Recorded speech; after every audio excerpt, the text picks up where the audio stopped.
à travers sa loi. Troisième étape, de février 2018 à nos jours. L'Éternel nous a inspiré de penser à un événement spécial qui est la Sainte Convocation. Cette dernière signifie la promulgation de la loi par lui-même l'Éternel sur les monts Sinaï, devant les peuples d'Israël et les prophètes Moshe. Hormis d'autres fêtes que nous commémorons notamment. 1. Le 8 mars pour la naissance de l'Église. 2.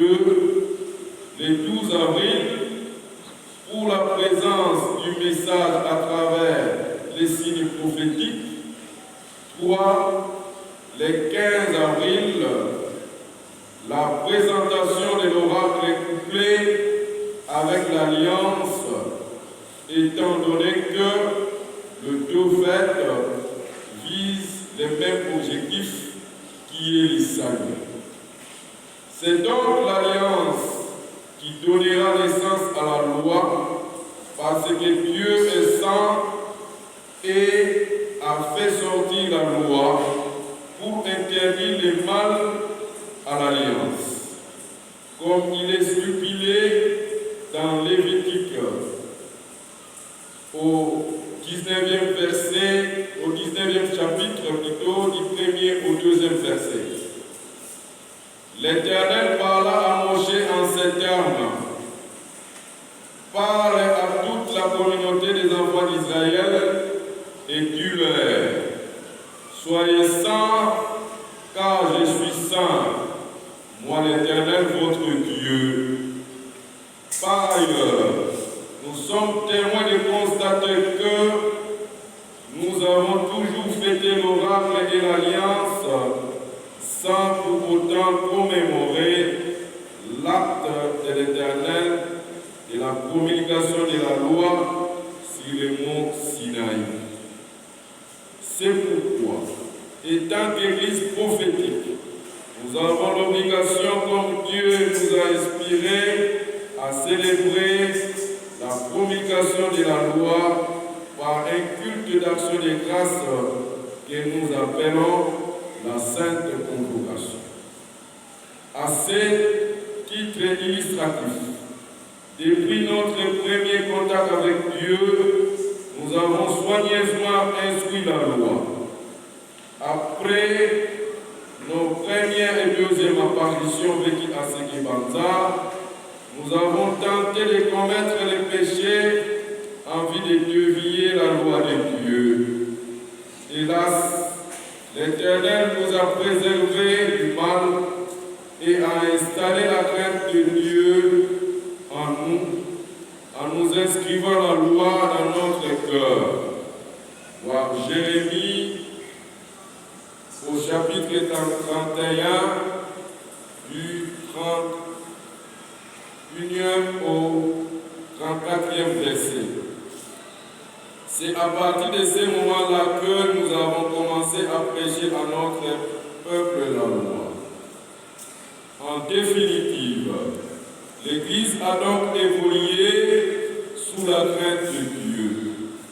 Mesdames et messieurs, distingués invités, bien-aimés en Seigneur éternel, l'importance que nous accordons à la célébration de la Sainte Convocation est capitale pour notre salut. C'est la reconnaissance par le monde de la loi pour qu'elle soit considérée comme un produit de l'Éternel et non de Moïse. C'est aussi la valorisation de la loi de l'Éternel, socle de notre salut. Descendu avec tremblement de la montagne, l'Éternel a fait entendre lui-même sa voix puissante à l'homme pour démontrer que la loi n'est pas l'œuvre de Moshe, mais de lui-même. Avec comme conséquence de croire en lui et à son serviteur Moshe. Cette loi est conçue pour tout le monde, croyant ou pas, car elle règle la conduite humaine afin d'accéder au salut. Nous sommes certes au comble des joies d'être les témoins de ces grands événements de notre exode, qui a été rendu possible grâce à notre nature prophétique, à l'instar d'Élie. Voir le premier livre du roi, au chapitre 18, du 16e au 18e verset. Obadiahou alla rejoindre Ahab, qu'il mit au courant, et Ahab alla au-devant d'Eliaou. En percevant Eliaou, Ahab lui dit: te voilà donc, perturbateur d'Israël. Il répondit: ce n'est pas moi qui ai jeté les troubles en Israël, c'est toi et la maison de ton père, puisque vous avez déserté les lois de l'Éternel, puisque tu as adopté le culte des Baals.